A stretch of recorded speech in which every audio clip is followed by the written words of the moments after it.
¿Cómo es vista la muerte en este libro? ¿Hay alguna diferencia con los demás libros? ¿Qué tipo de doctrina se ofrece cuando se habla de algo que ha sido prestado para tantas supersticiones y misticismos como es la muerte? Nuestra cultura, como fue fundada por España, un país de raíces romanas bastante pronunciadas, pues heredamos un poco de eso. Nuestra cultura aquí en Colombia, por ejemplo, lo que es Latinoamérica, considera la muerte como algo místico, misterioso, digno de adoración y temor. Pero nosotros como iglesia cristiana ya no vemos la muerte como una entidad o un ser o algo específico que ocasione las cosas. Para nosotros bíblicamente la muerte es la voluntad de Dios que trae las consecuencias al pecado. O sea, la muerte para nosotros es el recuerdo del pecado. El Señor dijo a Adán: polvo eres y al polvo volverás. Entonces la muerte es solamente un recordatorio de nuestro estado infame y miserable mientras estamos en estos cuerpos corrompidos por el pecado. La muerte en realidad es extraña. Es extraña porque no fuimos diseñados para morir. Pero cuando viene la muerte sabemos que es debido al pecado y por eso nadie puede escapar de la muerte, salvo, hermanos, aquellas dos personas que el Señor arrebató en dos oportunidades, en Génesis y en Reyes, pero por lo demás no existen más excepciones a no ser que Cristo regrese mientras vivimos. Pero entonces eso que acabo de decir a manera de introducción, vamos a mirarlo en el libro de Éxodo si efectivamente es así o hay alguna diferencia. Vamos a Éxodo 3:20. Aquí está hablando el Señor Dios a Moisés y le dice: yo extenderé mi mano y heriré a Egipto con todas las maravillas que obraré en el país, y entonces el faraón los dejará ir. El libro de Éxodo muestra de una manera bastante evidente el control que tiene Dios sobre la muerte. Si recordamos el libro de Génesis, la muerte es vista como un juicio divino sobre la humanidad. Entonces Dios le dice a Adán lo que acabamos de referenciar: de polvo eres, al polvo volverás. Efectivamente, Adán muere, Set muere, y vemos en Génesis 5, murió, excepto Enoc.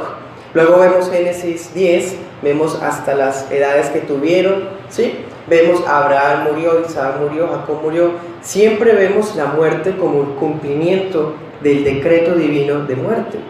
O sea, vemos que la muerte es el resultado de una voluntad divina, un decreto divino, es el final.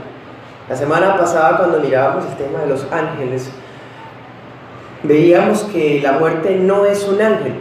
La muerte sencillamente es cuando Dios retira su espíritu de vida sobre las criaturas.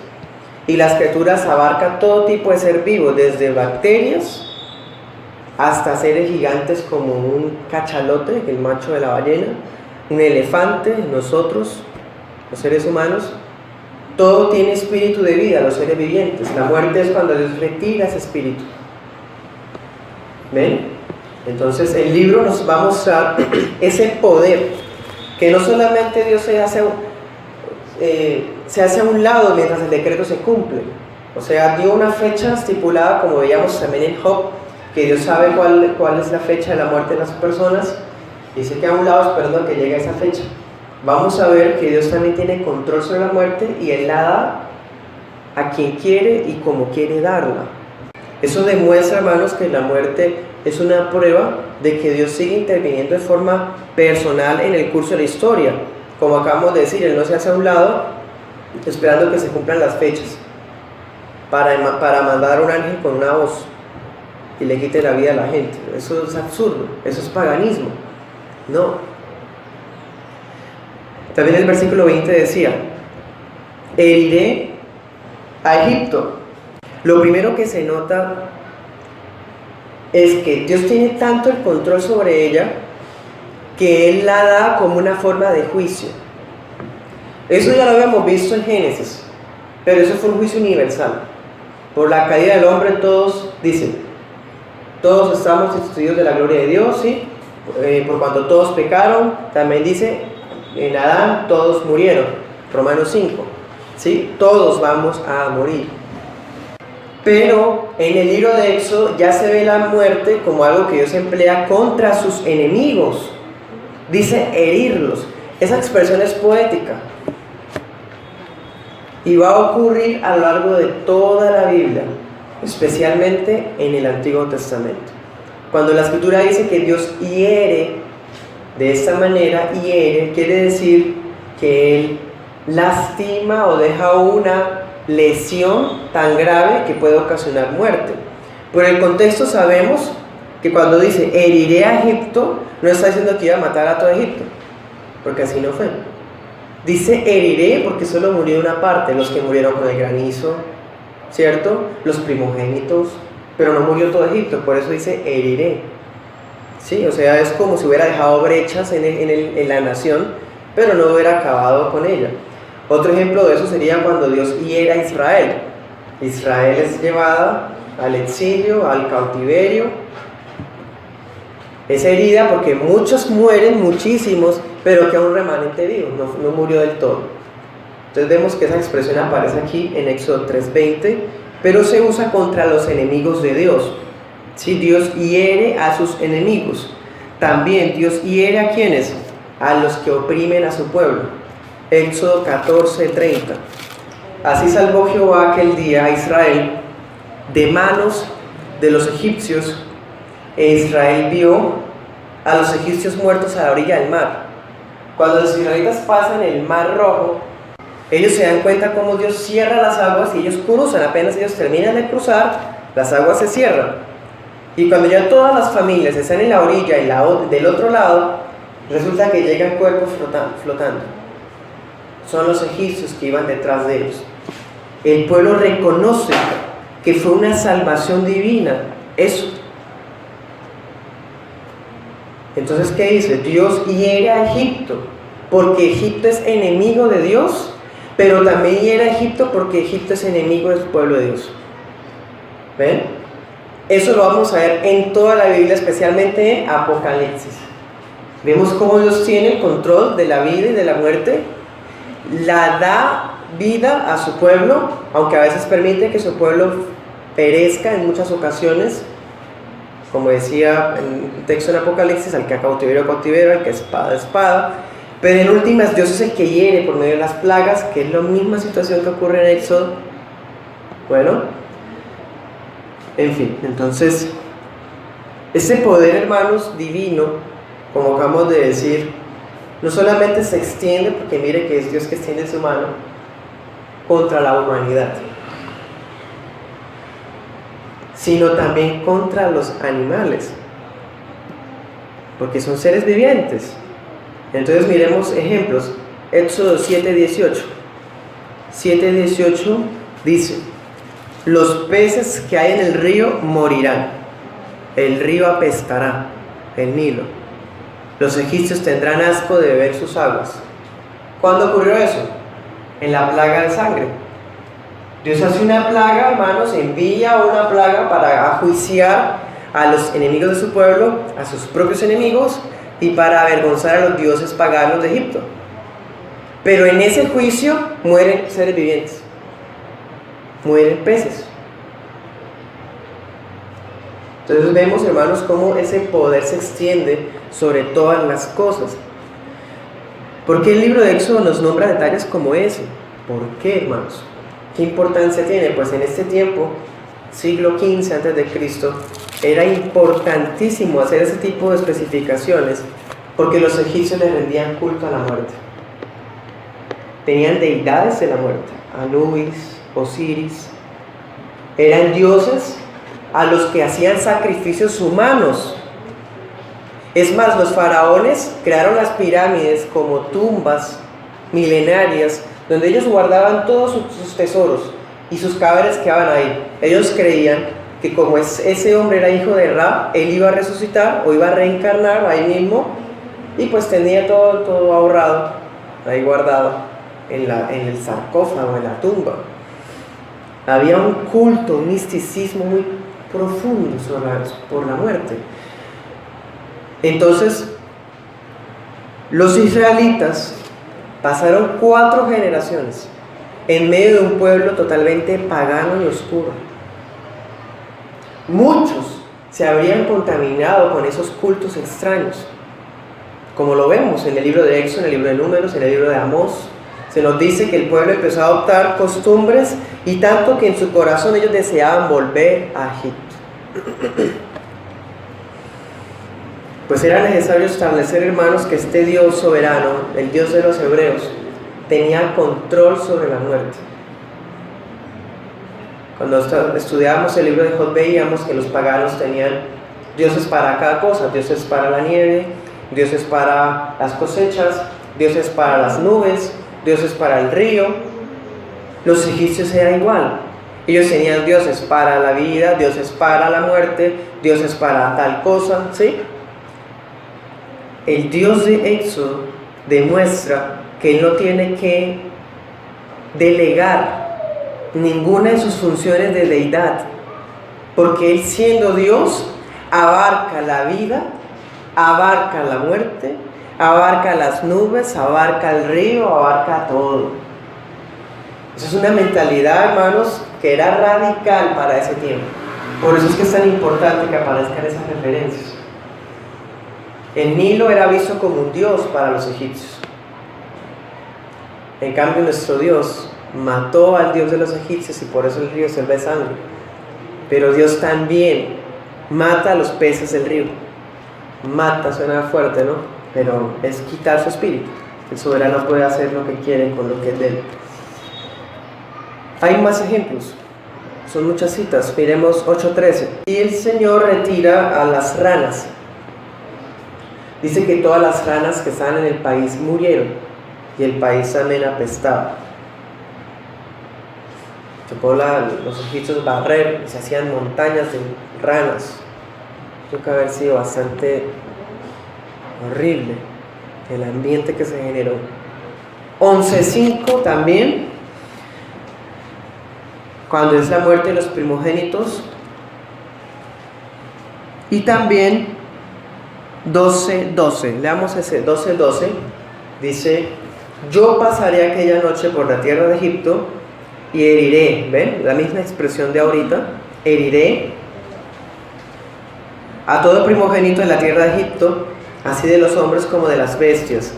Ejecutaré mis juicios ¿en quiénes? En todos los dioses egipcios.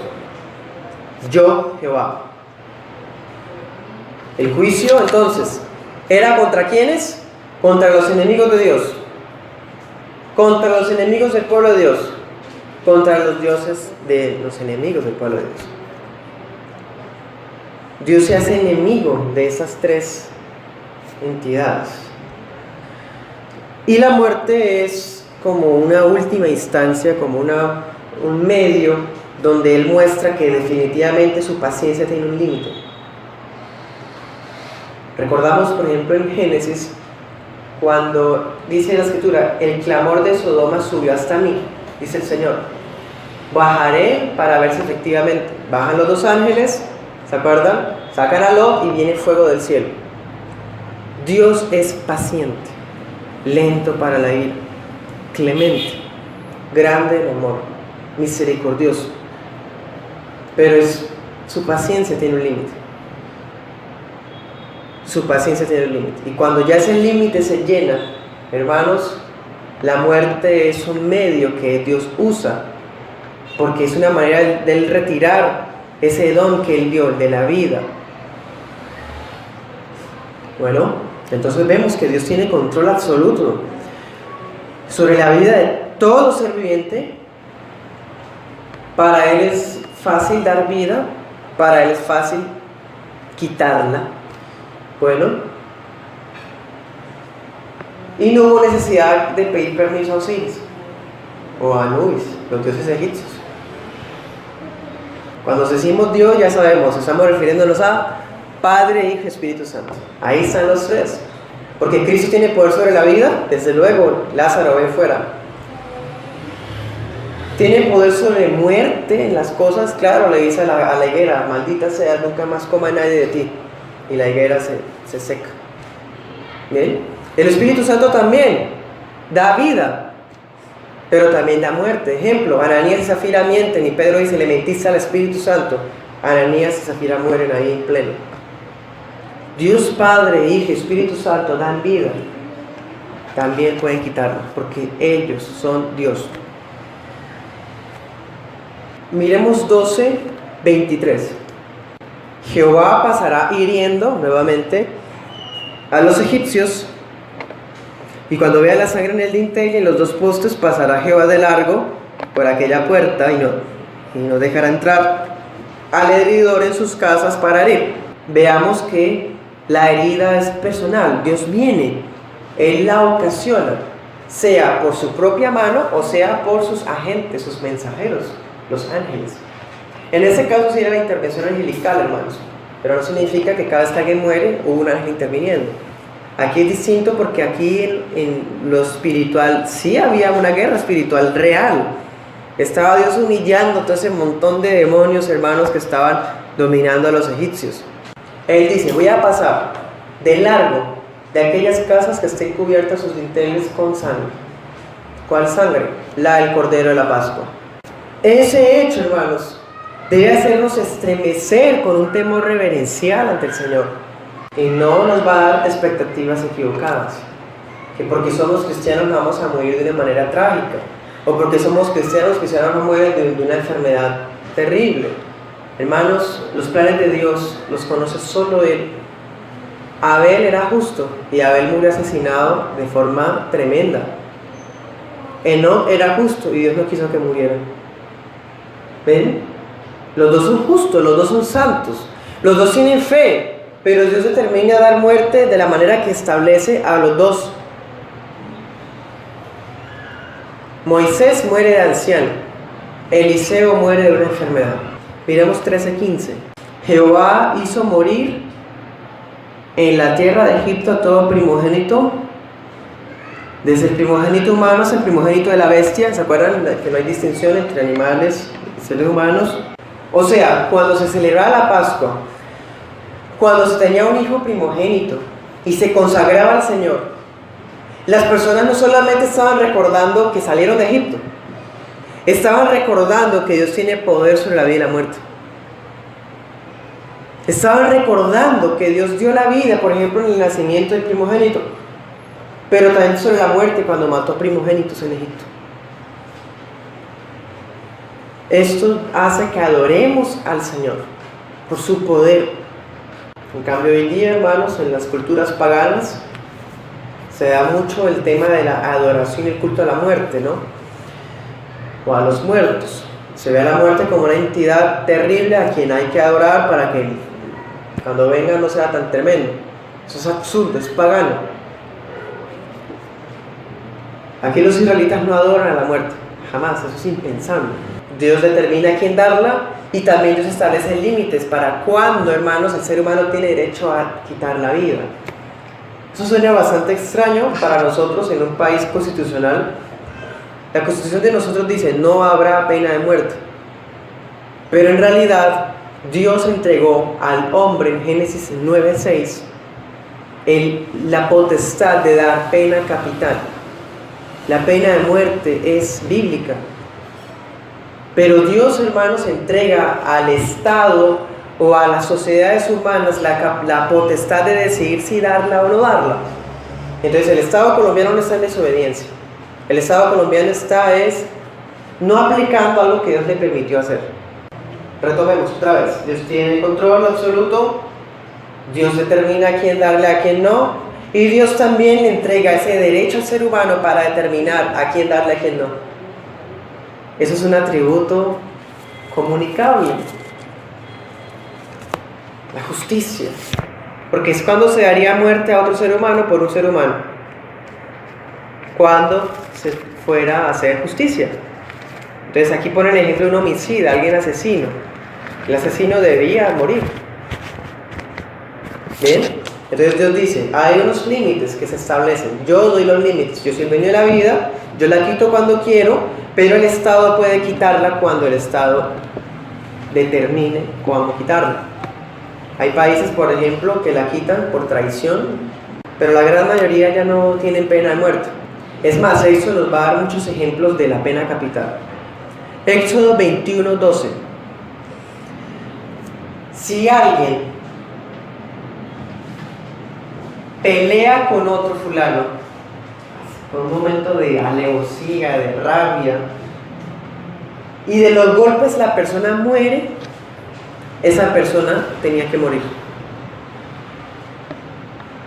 Las lesiones personales que conllevaran a la muerte se castigaban con pena de muerte.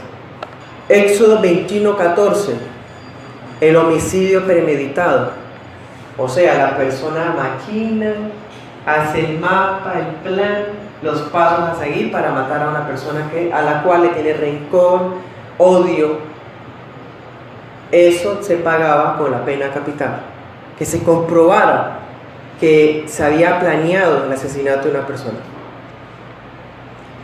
Éxodo 21:15. El parricidio y el matricidio. O sea, el que matara a su papá o el que matara a su mamá tenía que pagar con pena capital. Hermanos, esto es completamente entendible. Quinto mandamiento: honra a tu padre y a tu madre. Sí, y también esa, no matarás. 21:17. No solamente el que matara a sus papás, sino cualquiera que se atreviera a maldecirlos. No, es que esa es la ley del talión: ojo por ojo, diente por diente. El que mata, pues mata, es muerto también. Maldecir no mata a nadie, pero es tan intocable, hermano, esta autoridad que Dios delega a los padres, que cualquier israelita que se atreviera a maldecirlos y otro escuchara, tenía que ser acusado y tenía que morir. 21:16. Trata de personas o secuestro. Pensemos, por ejemplo, una persona retiene a otra y la encierra. Sabe dónde está y la deja ahí para castigarla. Eso es secuestro. Eso se pagaba con pena capital. Ese tema sí lo conocemos porque en Colombia se ha escuchado bastante ese asunto de secuestros extorsivos, donde se secuestran a familiares para que haya un pago. Éxodo 21:23.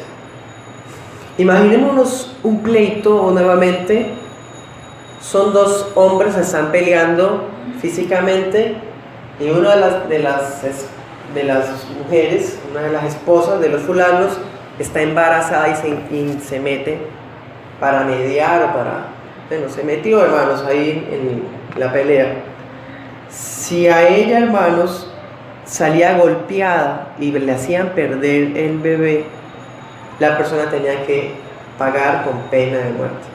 O sea, provocarle el aborto a una mujer embarazada o matar a una mujer embarazada también era pena de muerte. Éxodo 22:3. Imaginémonos que son las 12 de la noche.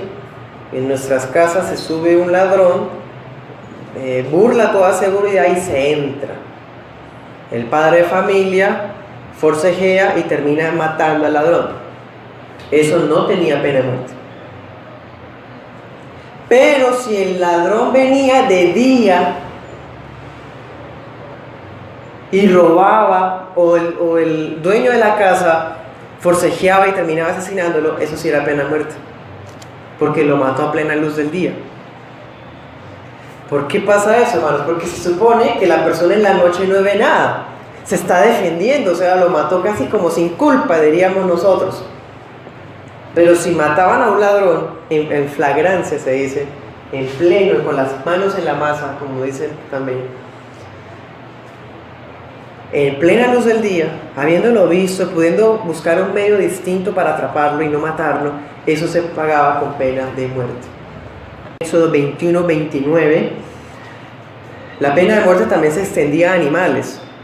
Pensemos, por ejemplo, un fulano tiene un toro Y el toro es agresivo, es acorneador, indomable.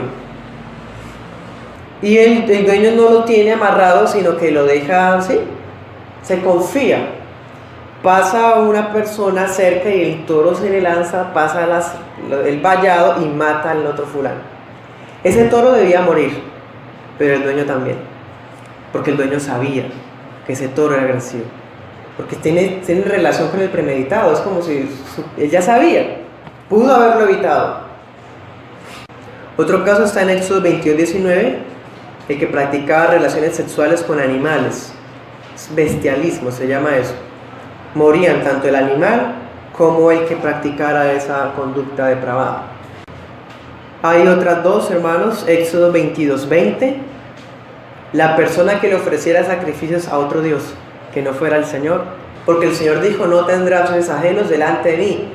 Éxodo 31:14 al 15, profanar el día de reposo. Entonces pensemos, un fulano en el campamento de los israelitas iba a sacar leña para el fuego de su casa. Si eso lo hacía en el día sábado, los israelitas tenían que tomarlo para asesinarlo, aplicarle la pena capital, mejor dicho. Pero también el Señor envía la muerte como un juicio cuando entre el mismo pueblo de Dios hay personas con incredulidad o rebelión. Éxodo 32:35. Jehová hirió al pueblo de Israel a causa del becerro que hizo Aarón. ¿Qué dice? Hirió. No nos dice cuántos murieron, pero dice hirió. Es como una introducción, porque vamos a saber que en el libro de Números van a morir, hermanos, todos, a excepción de Moisés, Caleb y Josué. ¿Cierto? Pero eso dejémoslo cuando estemos estudiando el libro de Números. Entonces vemos que también la muerte se usa contra el mismo pueblo de Dios cuando en el pueblo de Dios hay rebeldía e idolatría, como en el caso del becerro, y incredulidad. La justicia es de Dios. Dios es justo y Dios comparte ese atributo, lo comunica a nosotros.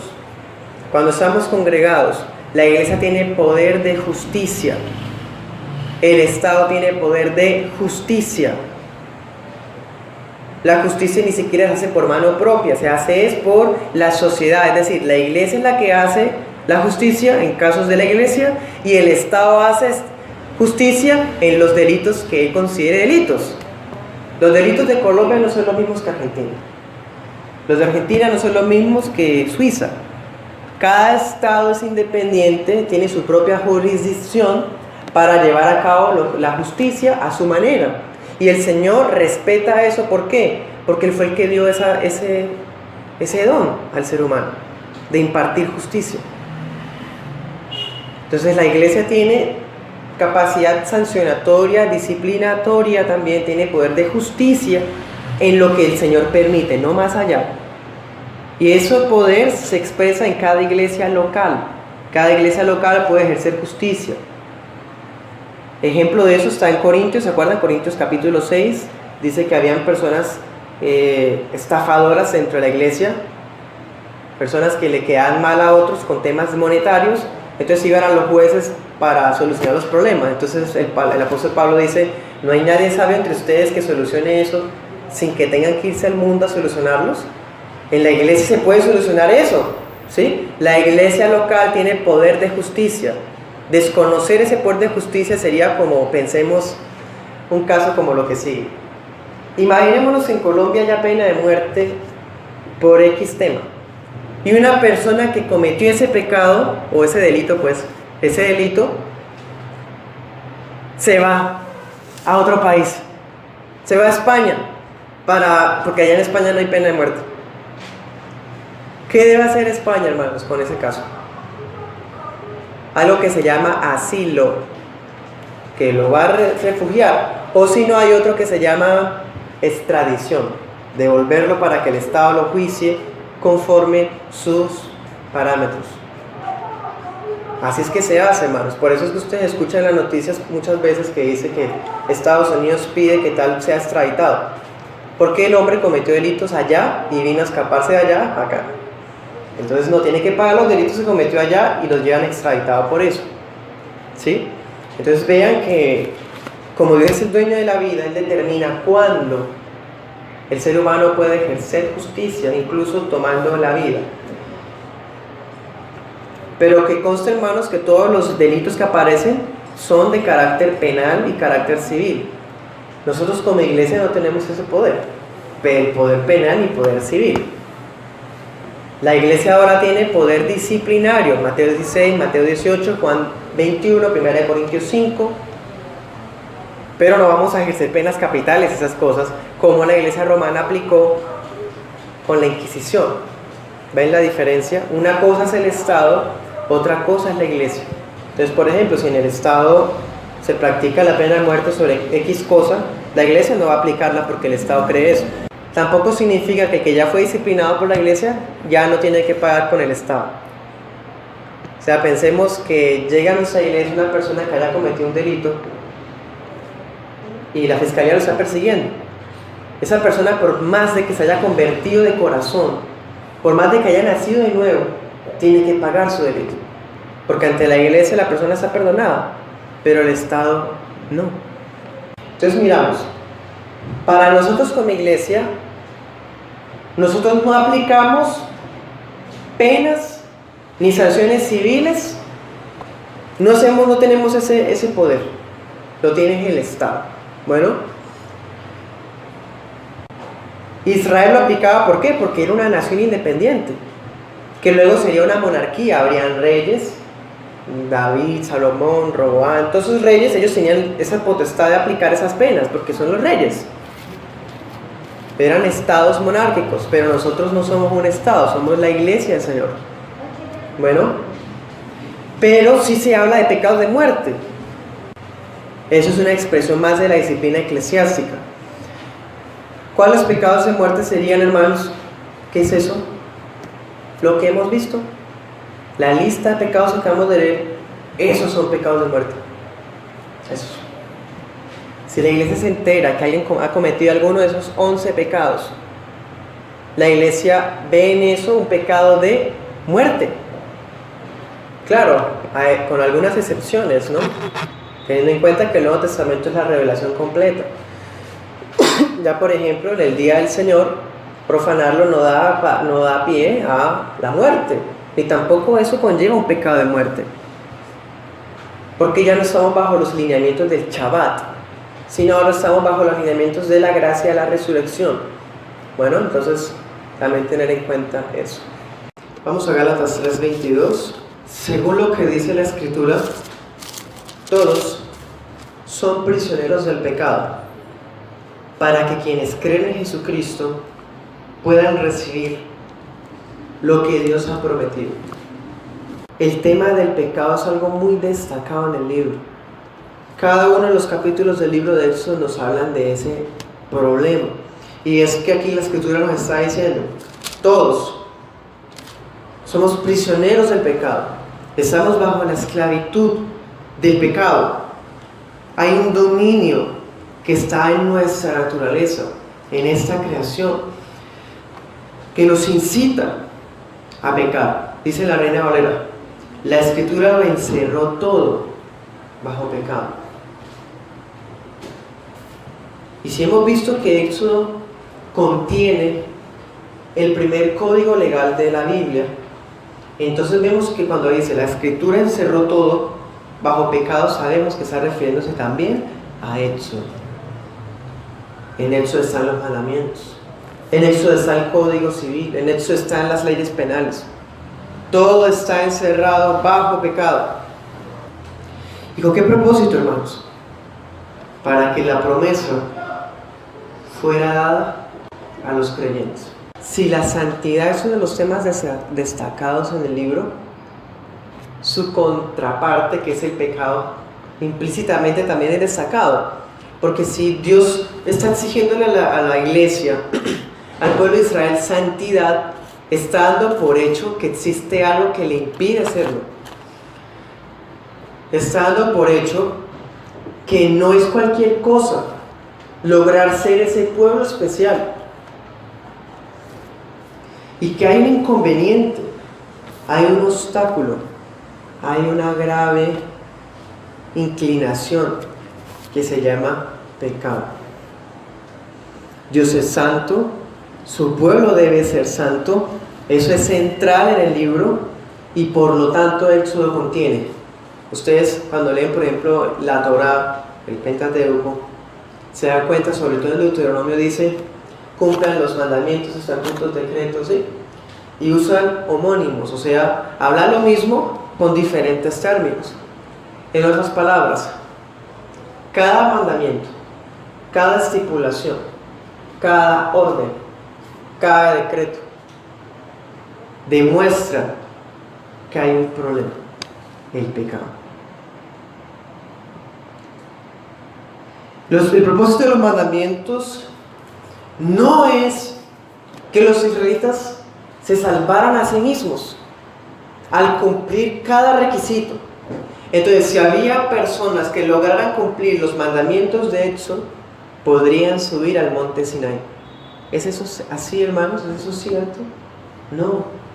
¿Qué se requería entonces para lograr, de pronto no subir literalmente a ese monte Sinai, pero sí conocer al Dios que estaba manifestándose allí? Fe. Bueno, fe. Que de hecho eso fue la razón, hermanos, por la cual este pueblo cayó en el desierto. Este pueblo cayó en el desierto a causa de la incredulidad. Ese pueblo que en el libro de Éxodo está saliendo libertado, con mucho gozo, regocijo y panderetas, va a morirse en el desierto, porque no tiene fe. Vamos a Hebreos 3:19. Un texto que no debemos olvidar, hermanos. 3:19. Dice, vemos que esos israelitas no pudieron entrar por una razón. ¿Cuál? Incredulidad. Hermanos, ¿cuántos mandamientos obedecieron ellos? A la hora de la verdad, ¿se tuvo en cuenta cuánto obedecieron, cuánto hicieron, cuánto lograron para ganarse el derecho a entrar a la tierra prometida? No. Porque no es por cuánto hagamos, cuánto cumplamos, sino solo por fe. Sabemos que los israelitas sí estaban obedeciendo los mandamientos en muchas maneras. Por ejemplo, diariamente hacían los sacrificios en el tabernáculo. Tenemos pruebas de eso. Tenemos prueba de que tenían celo por el Shabbat, porque cuando vieron a un hombre levítico recogiendo leña, fueron y se lo entregaron a Moisés, lo denunciaron, tuvieron celo. Qué hipocresía, ¿cierto? Vemos a un pueblo preocupado por servir. En la rebelión de Coré, estas personas querían servir como sacerdotes. Por ejemplo, vemos un pueblo, hermanos, que quería y que estaba obedeciendo en muchos aspectos. Cuando los inmundos, ¿qué hacían con los inmundos? Cumplieron la orden. ¿Cuál era la orden? Sacarlos del campamento. O sea, vemos que hubo obediencia. Fueron 40 años donde ellos obedecieron muchas cosas. Pero ninguna obediencia tiene valor si no hay fe. Ningún cumplimiento de requisitos, mandamientos o estipulaciones tiene sentido si no hay un corazón de fe. Es más, si tenemos la fe, ella solita basta para tener derecho a entrar a la tierra prometida. Porque no se trata, hermanos, de tener la fe más cumplir. Porque es solo por fe, sola fide. Bueno, entonces cada mandamiento no tenía el propósito de una casillita para uno rellenarla con el chulito del que cumplí. Cada mandamiento tenía más bien un propósito específico y era cuál, mostrarle a la gente cuál era su problema. Entonces, no matarás. ¿Cuál es el problema? Somos tendentes a ser homicidas. Pero nunca he matado a nadie, no, pero sí lo ha destruido con su lengua, en su imaginación, en su corazón, con sus actos, cuando usted trama contra algo. Eso es ser homicida. ¿Ven? Entonces cuando él dice no matarás, nos está más bien revelando un problema que se llama pecado. Por lo tanto, hermanos, el libro de Éxodo es un libro pilar para demostrar la condición humana. Génesis vimos el origen del pecado. En Éxodo vemos que ese pecado tiene más mañas de lo que pensamos. En Génesis se nos dice, el ser humano cayó, murió, está bajo la maldición de la muerte, del pecado. Pero en Éxodo nos dice, ¿qué es eso de pecado? Y con cada uno de los mandamientos, toda esa lista, hermano, larga, nos está mostrando qué es todo lo que a Dios no le agradaba y que todo eso es pecado. Sabemos que ese problema no era simplemente haber comido el fruto prohibido o haber dudado de que Dios iba a proteger a Abraham y por eso entonces huyó a Egipto, tomando ejemplos de Génesis. El problema es mucho más de raíz y se manifiesta de muchísimas maneras. Cada mandamiento muestra esas formas de manifestarse el corazón del pecado. Entonces, hermanos, que se nos quite de la mente que cumplir los mandamientos es un requisito a cumplir para ganar algo. Eso es absurdo. Ese es el pensamiento del legalista de nuestro corazón. Todos tenemos un legalista dentro. Y el legalista dentro dice, si yo cumplo, merezco. Si yo hago, merezco. Si yo obedezco, merezco. Eso es legalismo, hermanos. Y por naturaleza somos así. Pero ese no es el propósito de los mandamientos. Sino cuál, más bien, mostrarnos que Dios no dejaría entrar al pueblo por obedecer, sino por sola fe. Entonces, dice allá en Gálatas 3:22, la Escritura lo encerró todo bajo pecado para que la promesa fuera dada a los creyentes. ¿Cómo se obtiene la promesa? No es por obedecer. Y no se está diciendo, hermanos, que entonces no sea necesario obedecer. Eso es el otro extremo. No se está diciendo que entonces si los mandamientos no son requeridos para entrar a la tierra prometida, pues no los cumplo. Tampoco se trata de eso, hermanos. Lo que queremos decir es, el Evangelio es creer en la obra de Cristo Jesús. Pero yo no voy a valorar correctamente la obra que Cristo cumplió en la cruz si primero no conozco mi situación vergonzosa. ¿Y cómo conozco mi situación vergonzosa? ¿Cuándo voy a dejar de creer que yo soy bueno? ¿Cuándo voy a dejar de creer que yo merezco cosas? ¿Cuándo voy a dejar de creer? Porque todos creemos eso por naturaleza, que somos mejores que fulano, que fulano peca de esa manera y yo como no peco así, yo soy mejor que él. ¿Cuándo dejaremos de pensar así, de compararnos con otros para justificarnos? Cuando entendamos que los mandamientos muestran que todos hemos pecado y estamos destituidos de la gloria de Dios. Por medio de los mandamientos conozco mi situación.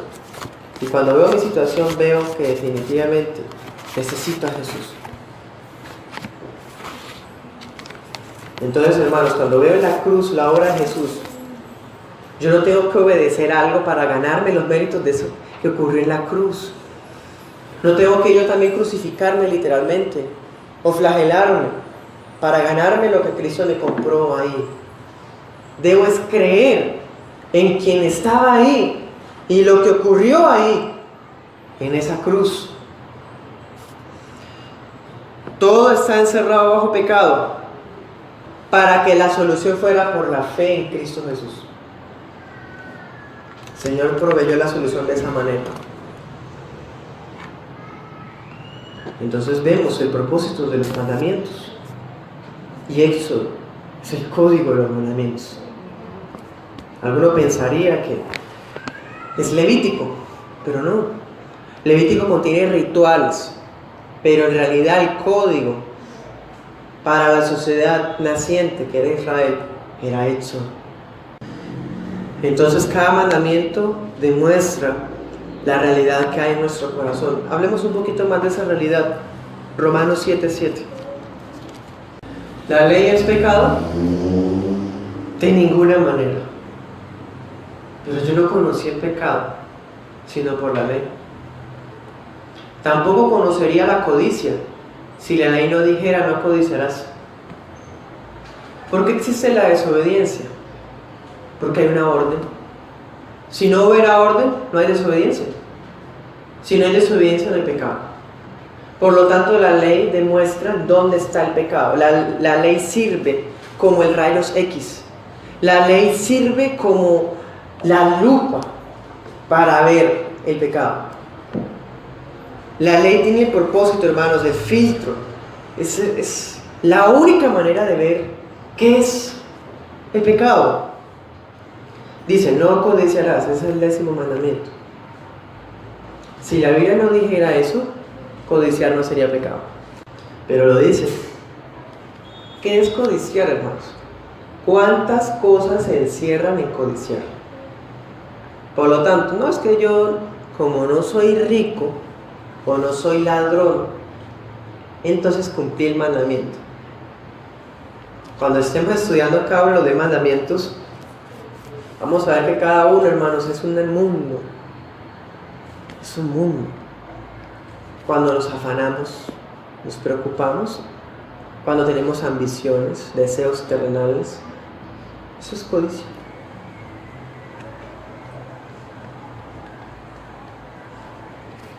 Luego hablaremos cada uno de los mandamientos. De todas maneras, si no fuera por la ley, yo no sería codicioso.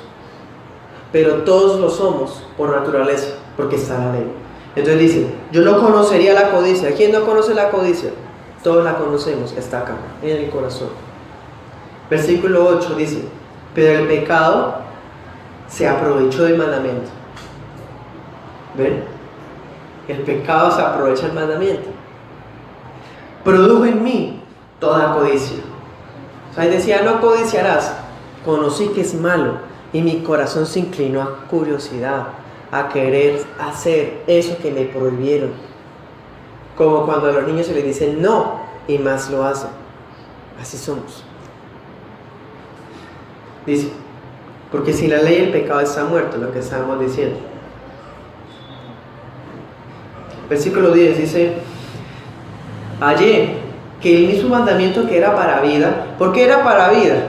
Porque me estaba mostrando mi problema. Entonces, si yo no caía más en ese problema, entonces podría lograr mi justicia, mi vida. Pero me doy cuenta que el problema que hay en mi corazón es tan fuerte que me es imposible. Entonces, ¿qué pasó? Me resultó para muerte. Versículo 10, versículo 11. Porque el pecado se aprovechó del mandamiento otra vez. Me engañó. Y a través del mandamiento me mató.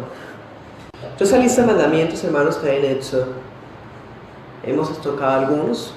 Vimos las 12 penas capitales.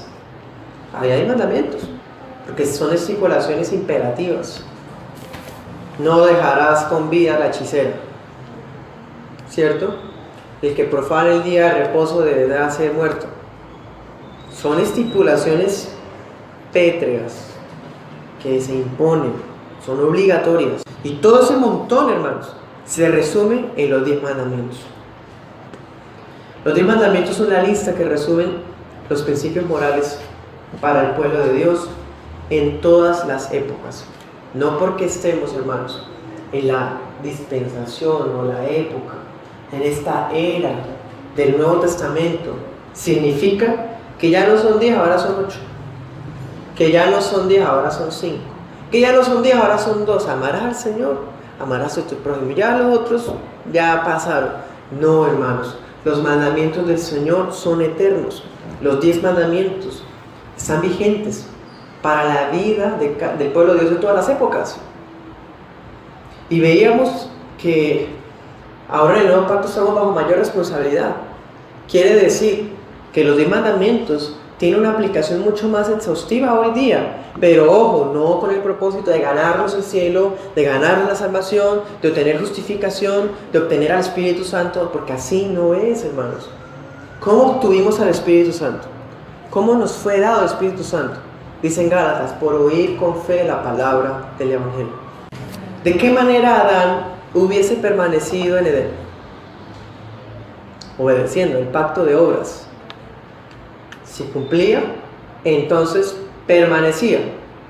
¿Adán desobedeció de una vez? No, él obedeció por mucho tiempo. Pero hubo un momento en el que dejó de obedecer, y cuando dejó de obedecer, cayó y fue echado. Mateo 19:17. Cuando el Señor Jesús habló con el joven rico le hizo una pregunta al Señor muy directa, así al grano. ¿Qué debo hacer para tener la vida eterna? Es una pregunta muy buena, hermanos, y se la preguntó al que era. Pero el Señor quiere mostrarle su maldad y le dice, guarda los mandamientos. Pero somos tan tristes, hermanos, una condición tan triste que el muchacho dice, ya lo he cumplido todo desde mi juventud. Ay, hermanos, el legalista que llevamos adentro somos como ese joven rico. Decimos, yo lo he cumplido desde mi juventud, desde que yo me convertí, yo he cumplido. Desde que yo empecé, yo lo he hecho. Desde que yo conocí, ¡qué legalistas! ¿Sabe para qué el Señor le dijo eso, hermanos? Es verdad, sí, porque el mandamiento era para vida. Es para vida. Se supone que si Adán obedecía, permanecía ahí. Se supone que si hubiese alguno de nosotros que cumpliera todo, tendría vida eterna. Eso es innegable, Cristo mismo lo dijo. Pero es que es imposible. Ni siquiera Adán en el estado de inocencia. Ni siquiera Adán perfecto con un corazón bueno. Ahora sí nosotros, cuando ya la semilla del diablo, que es el pecado, está en nuestra naturaleza. Mucho menos, hermanos. Entonces, Mateo 19, en el verso 26, el Señor dice, para los hombres esto es imposible. ¿Qué está hablando ahí? De entrar al reino de los cielos. ¿De qué más había hablado? De guardar los mandamientos. Es imposible para los hombres. Pero es posible para Dios. ¿Cómo es que Dios vaya a dejar que gusanos miserables, corruptos, puedan entrar a su reino y decirles hijos? ¿Cómo? Por la fe. Porque no podíamos hacer nada para ganarnos esa condición. Entonces, hermanos, el Señor Jesús afirmó que entrar en el reino de los cielos se requería guardar los mandamientos. Pero debido a que los mandamientos, no, aunque pueden dar vida, debido a mi naturaleza no puedo lograr esa vida, terminan matándome los mandamientos, mostrándome mi condición, revelándome mi incapacidad, mi inutilidad, la depravación total. Por lo tanto, Éxodo, hermanos, contiene en cada uno de los capítulos la total depravación. Un faraón que no conoce al Señor, que se revela a un pueblo que es obstinado, que está viendo cómo Dios lo libera. Total depravación.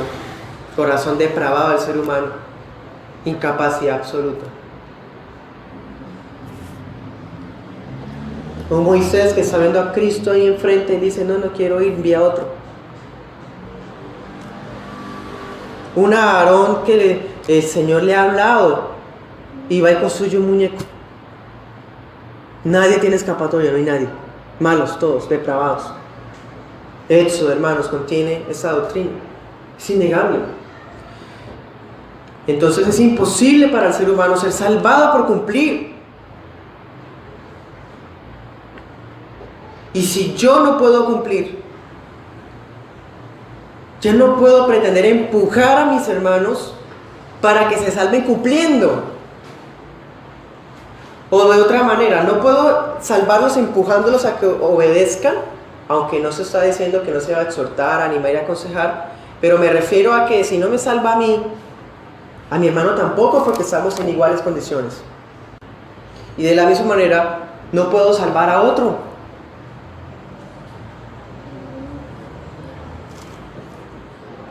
Santiago 2:10, ya este tema lo hemos visto, hermanos, nos muestra la razón. Dice, si yo me hago desobediente de un solo mandamiento, me hago culpable de todos. Por eso ningún mandamiento nos da vida. Porque quizás cumplamos, hermanos, muchos, pero cuando encontremos uno en el que fallemos, somos culpables de todos. Por eso es que para el hombre es imposible. Pero entonces, hermanos, el Señor proveyó una solución en Éxodo. ¿Cuál era la solución? La solución era temporal. ¿Cuál? El sistema de holocaustos, sacrificios, las fiestas, ¿sí? La adoración. No para obtener salvación por medio de obras, porque la salvación nunca ha sido por obras, siempre ha sido por fe. Aún allá en Éxodo, como vimos, hermanos, ¿de qué servía que obedecieran? Se murieron de todas maneras porque no tenían fe. En cambio, Josué y Caleb, ¿por qué entraron? Porque sí cumplieron todo y los demás no. Porque ellos sí tuvieron fe. Porque es por sola fe, siempre. Entonces, cuando un israelita llevaba un holocausto al tabernáculo, él se estaba acercando con fe. ¿Con obediencia también? Sí, pero más con fe, hermanos, que es lo más importante. Porque si alguien se acercaba con un ritualismo vacío, hueco y frío, era como una costumbre, una obediencia hipócrita, hermanos. Si nosotros obedecemos los mandamientos así externamente, como por cumplir, eso es hipócrita, hermano. Al Señor le ofende eso. El pueblo estaba obedeciendo de esa manera. ¿Cómo debía obedecerse? Con fe de corazón. Entonces, cuando un israelita venía reconociendo su maldad, su pecado, él había escuchado cómo la voz había dictado los 10 mandamientos y él dijo: yo fallé en el 1, 2, 3, 4, 5, 6, 7, 8, 9, 10. Llevaba el holocausto y decía: soy culpable, sé propicio de mi pecador. Entonces, ¿qué estaba ocurriendo en ese sacrificio, hermano? Es que el sacerdote tenía poderes para perdonar pecados, o la obediencia de él lo justificaba. No, era porque ese holocausto estaba apuntando a la expiación de Cristo, a lo que Cristo iba a hacer en la cruz. La persona se acercaba con fe, no en algo que ya había pasado, sino algo que iba a pasar en el futuro. La muerte de Jesús es tan poderosa que tiene poder retrospectivo, o sea, hacia atrás, como en este caso, y prospectivo, o sea, hacia adelante. Aquí en este caso, año 1400 antes de Cristo. Faltaban 1480 años aproximadamente para que Cristo muriera en la cruz. Pero esa muerte en la cruz es tan cósmica que los beneficios de esa muerte se le aplicaron a ellos cuando se acercaban con fe a los holocaustos. Y la sangre de cada holocausto los limpiaba, porque esa sangre representaba la muerte de Cristo que iba a ocurrir en el futuro. Entonces a ellos la muerte de Cristo les aplicaba algo que iba a ocurrir en el futuro. Ahora a nosotros nos aplica algo que ocurrió en el pasado. ¿Ven? La justificación siempre es por la fe en la obra de Jesús, siempre. En ese sentido, hermanos, la figura, la ubicación, el reglamento del tabernáculo, de los holocaustos, el altar de bronce, todos esos detalles nos apuntaban a la necesidad de ser perdonados. El mandamiento nos mostraba nuestra situación, el tabernáculo nos mostraba una solución, pero esa solución era temporal. Es más, era representativa, ya lo hemos visto, apuntaba era a Jesús. Bueno,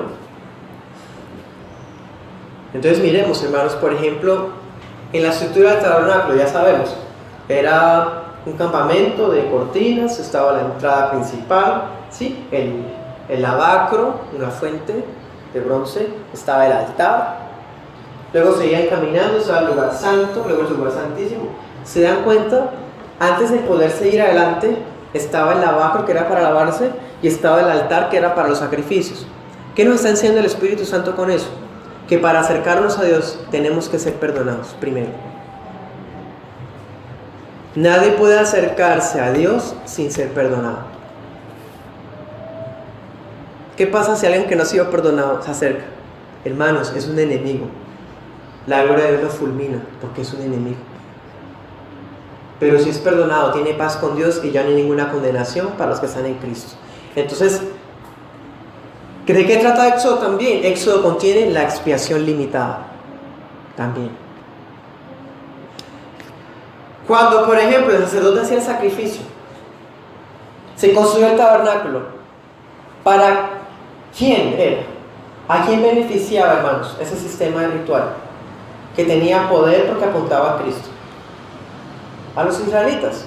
No eran perdonados los egipcios, no eran perdonados los filisteos, eran perdonados los israelitas. De la misma manera, Jesús murió solamente por su iglesia. Y cuando nosotros nos acercamos con fe, estamos siendo, hermanos, justificados por la fe. La muerte de Cristo Jesús nos es aplicada por el poder del Espíritu Santo, pero no a todo el mundo, solamente a nosotros. Y Cristo murió pensando en nosotros, no en toda la humanidad. Para acercarnos a Dios necesitamos ser perdonados. Y ese perdón se obtiene con derramamiento de sangre. Entonces, definitivamente, la antropología de Éxodo nos muestra que el ser humano es malo por naturaleza y dado al pecado. La antropología secular, moderna y humanista es muy al contrario. Dice: el ser humano es digno por naturaleza, el ser humano tiene derechos, nace libre, nace igual. Pero eso no nos dice eso, hermanos. No nace digno. Es más, Dios tiene que venir a redimirlo, sacarlo de Egipto y a ofrecerle todo para poder ser limpio. Porque si Dios habita en medio de un pueblo que es malo, el Señor termina, hermanos, con todos. Entonces Él provee los mecanismos para que Él se acerque y a la vez la gente se acerque a Él. Eso es maravilloso. El Señor proveyó la manera que debemos acercarnos a Él. Y siempre tiene que ser con fe. Así, hermanos, vemos que siempre Dios estaba apuntando a Jesús. Todo lo encerró bajo pecado a través de los mandamientos, pero no nos dejó ahí, hermanos, hundidos, sino nos dio esperanza.